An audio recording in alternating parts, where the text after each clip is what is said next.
Assalamualaikum and good morning, students. I hope all of you are doing well. Uh, it's biology for class 10, and our topic is going on how to organism reproduce. Today, last class we completed the topic that is asexual reproduction, and in today's class we will start the sexual reproduction. Sexual reproduction is a type of reproduction in which two parents take part. Means the reproduction take place with the involvement of two individuals.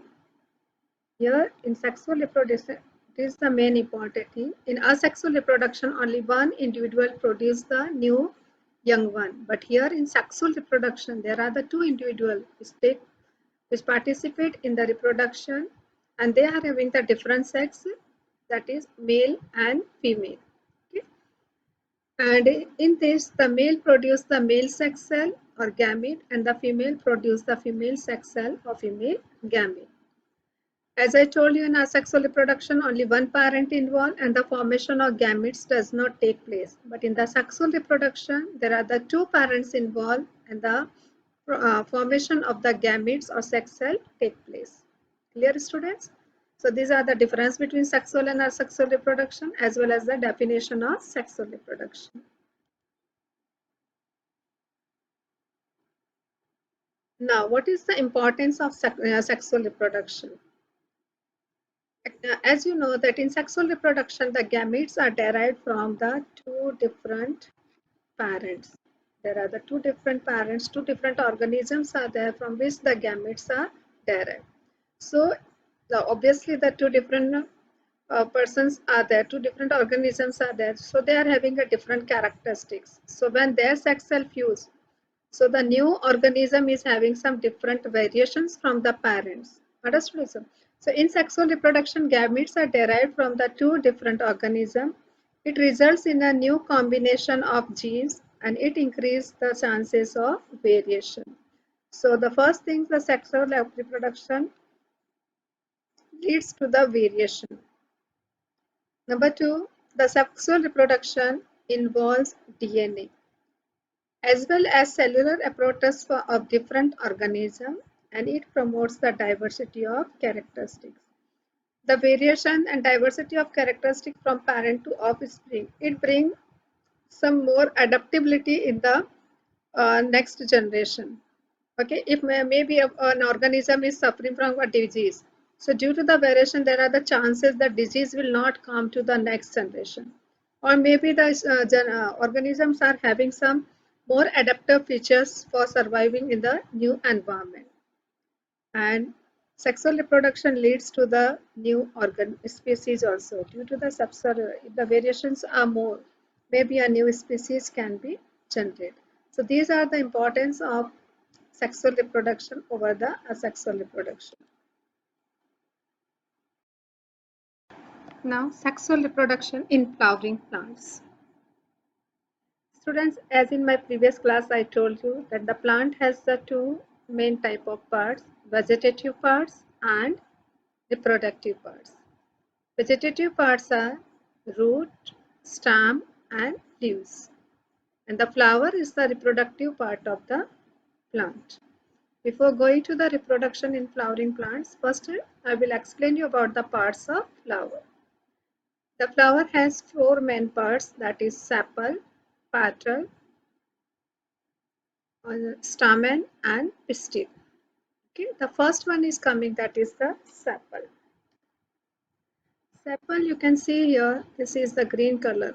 This is sepal and this receptacle through which the flower is attached to the branch. Okay, this sepal is the green part and it is the outermost part of the flower. And it protects the flower when the flower in the bud stage. Bud means, you can see over here, this is the bud. This is bud of a flower. And you can see this is the sepal. Okay, so this sepal, you can see over here the flower is protected by the sepal. Clear, students? So sepal is the outermost part of the flower and it protects the flower in the bud stage. When the flower is in the bud stage, it protects the flower. The second one is coming, that is the petal. First one is sepal, the second one is petal. Petal is the most attractive part of the flower. This is petals. And you have seen the petals of the different flowers. They are having the different colors. And due to that colors only we are attracted towards the flower. That color can be pink, it can be blue, it can be red, it can be white. Understood, student? So petal is the most attractive part of the flower. And due to this, what happens? The human also attract. Due to this, the insect attracts to the flower. Due to this, the birds attracts to the flower. And what happens when we go and touch, or when the insects and the birds attract to the flower? Then what happens?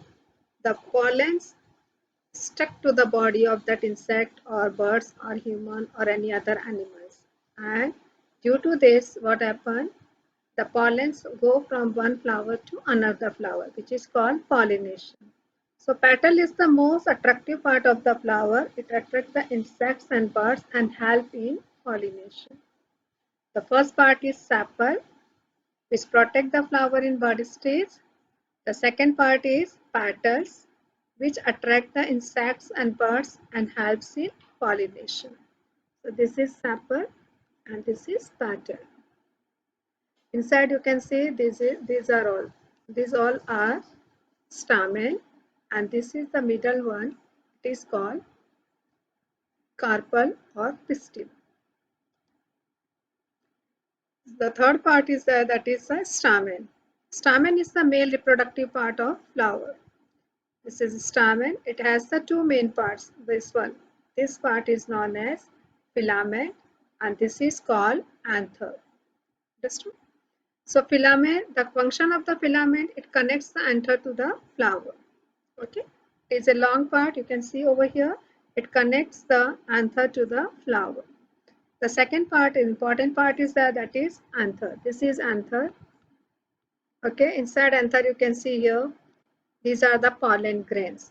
So anther produces the pollen grain or the male germ cells. Understood, students? So stamen is the male reproductive part of the flower. The next part is that is the carpel or pistil. This is carpel here. It is the female reproductive part of the flower, and it contains the ovule, and ovule contains the female gamete. So a carpel has the three main parts. Number one, that is stigma. Number two, that is style, and number three, that is ovary. Clear? The first part is that is stigma. It is the top sticky part. You can see over here it is broad also, and it is the topmost, and it is sticky. Sticky means if something like the pollen or something come, it will stick on it. It will not fall down. So it is the top sticky part, and it receives the pollen. The main function of stigma is the pollen come and sits over the stigma. So it receives the pollen grains. The next second part is coming, that is style. Style, this is the long part. This is style. Okay. What is the function? It connects the stigma to the ovary. Okay. And through the style only the pollen tube, which you will study further, it reaches to the ovary. So style is a long part, and it is the middle part which connects stigma to the ovary. And this is the swollen part. This swollen part. The swollen part is ovary, and it contains the ovule, and the ovule contains the female gamete, that is the egg cells. Understood? So anther produce the male gametes, okay, pollens, and ovary produce the female gamete, that is the egg cells.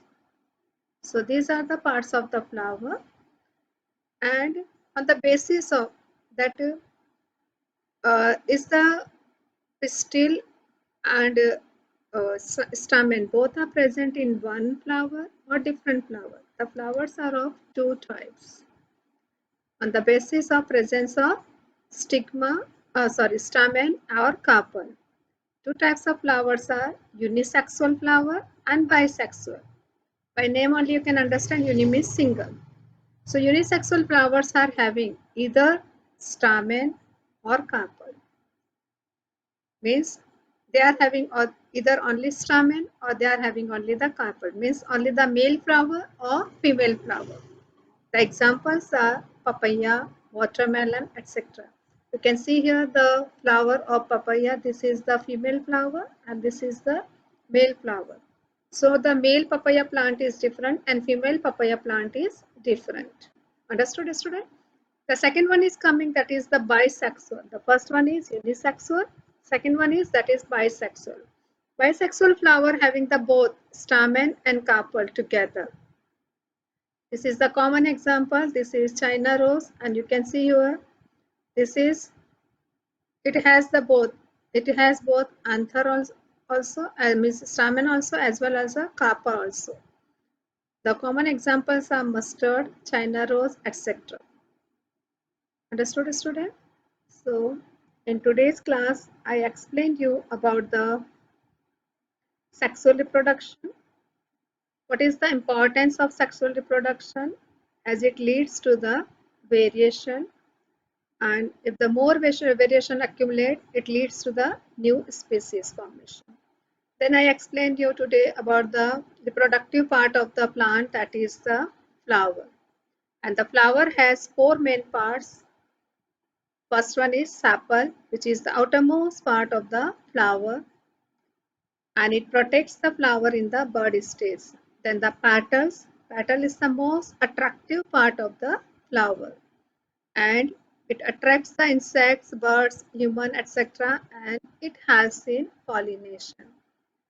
Then the third part is that is the stamen. Stamen is the male reproductive part, and it contains filament and anther produce the male sex cell, pollen. Then the carpel, it is the female reproductive part, and it contains the three main parts, that is the stigma, style and ovary produces the female sex cell. Then on the basis of presence of stamen and carpel, there are the two types of flower, unisexual flower and bisexual flower. Now, in last class I explained you that the flower is a reproductive part of the plant, and reproductive parts of the flower are, as the flower has the main parts, that is the sepal, petal, stamen and carpel or pistil. Sepal and petal. Sepal is the outermost part of the flower and petal is the most attractive part of the flower. But the reproductive part of the flower are stamen and carpel. Stamen is the male reproductive part, and the stamen is divided into two main parts, that is anther and filament.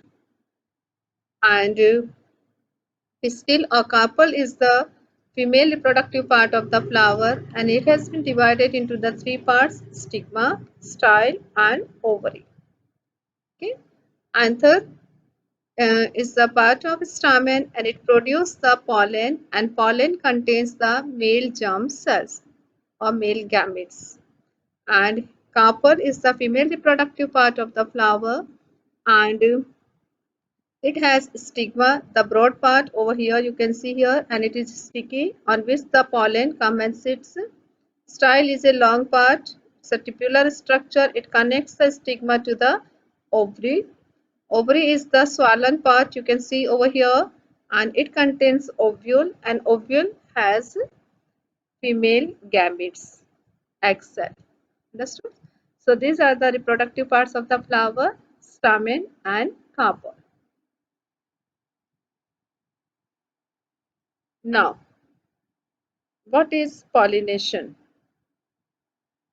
Um, as I told you that the petals are the most attractive part of the flower, and the function of the petal to attract the insects or birds or human or other organism.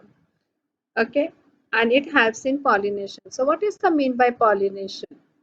For the reproduction of the plant, the main important function is there, that is pollination. The process pollination should be completed. And pollination means the transfer of pollen grains from anther to the stigma. As anther produce the pollen which contain the male sex cell, and stigma is a part of female reproductive part. Okay, so the pollen should reach to the stigma. So the transfer of pollen grains from anther to the stigma of a flower is called pollination. So what is pollination? The transfer of pollen from anther to the stigma of a flower is called pollination. And there are the different agents by which the pollination take place.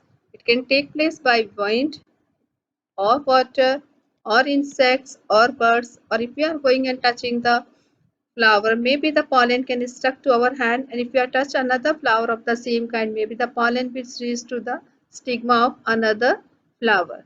So these are the different agents by which the pollination take place. Now the pollination mainly pollination is of two types. Which are the two types of pollination? Self-pollination and cross-pollination. What is self-pollination? Self-pollination means if the pollen grains are transferred from the anther to the stigma of the same flower.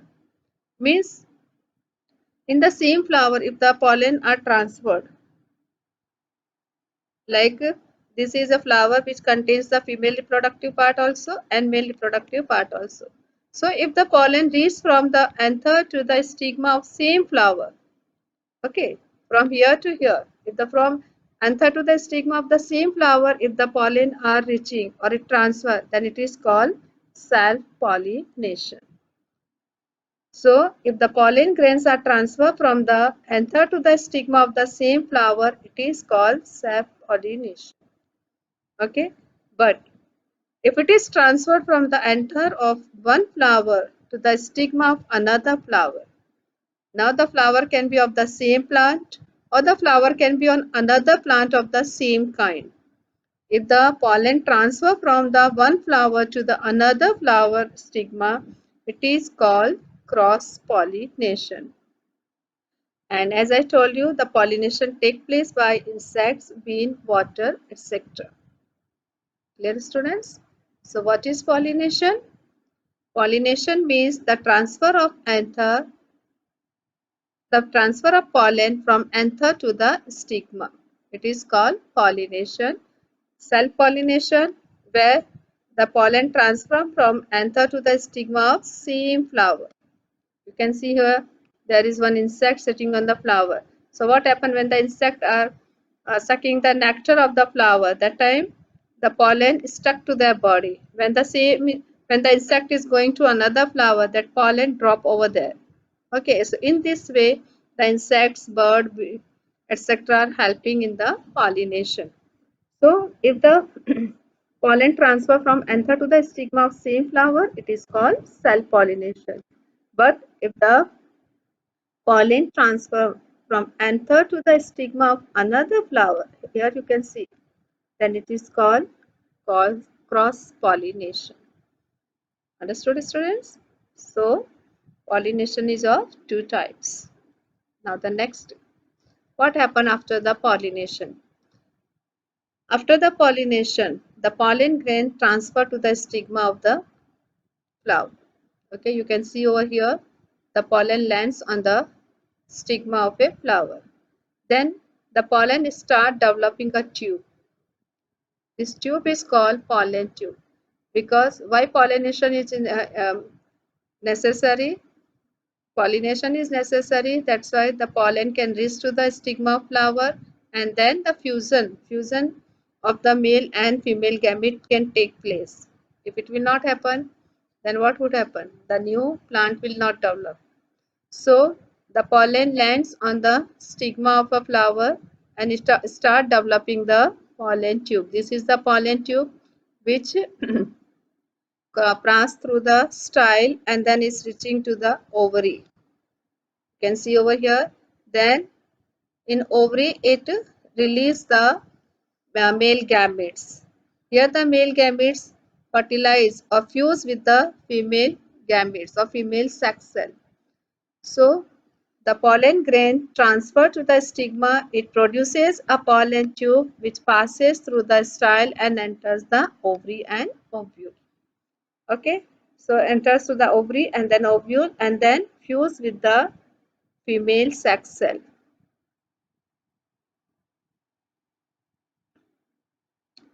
So in the ovule, the male germ cells, yani male gametes, fuses with the female germ cells, that is female gametes, and form the zygote.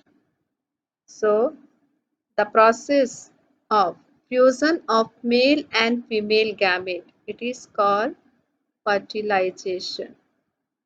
So what is fertilization? Fertilization is the process of fusion of male and female gamete, and they produce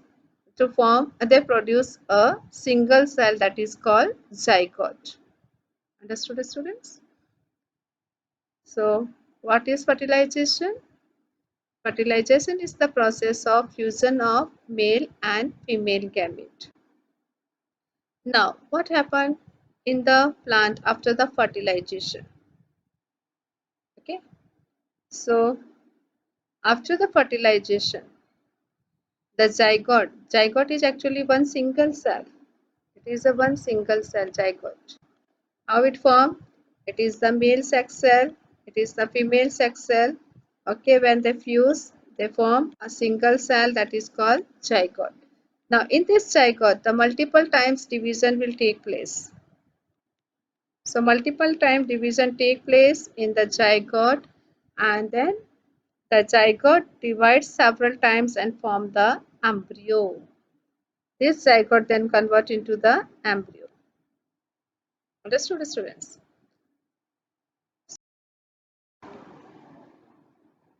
So after fertilization, the zygote divides several times and forms the embryo. Now this embryo, it develop in this embryo, it is formed by the zygote. Then actually the female sex cell, okay, it is located in the ovule.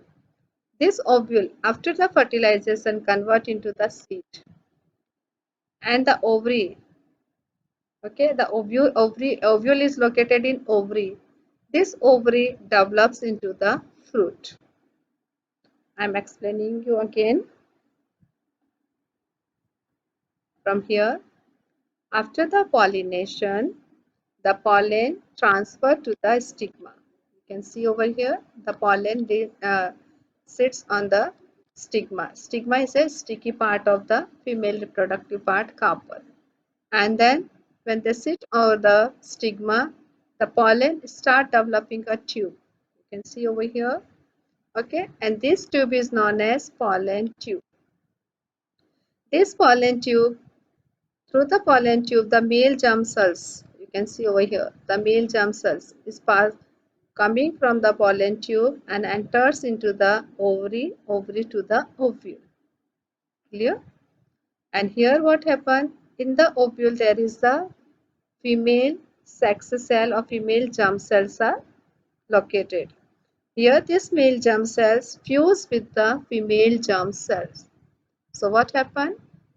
The fertilization take place. Now what is fertilization? Fertilization means the fusion of male and female sex cell. Okay. So the fertilization take place, and after the fertilization what is formed? Zygote. Clear?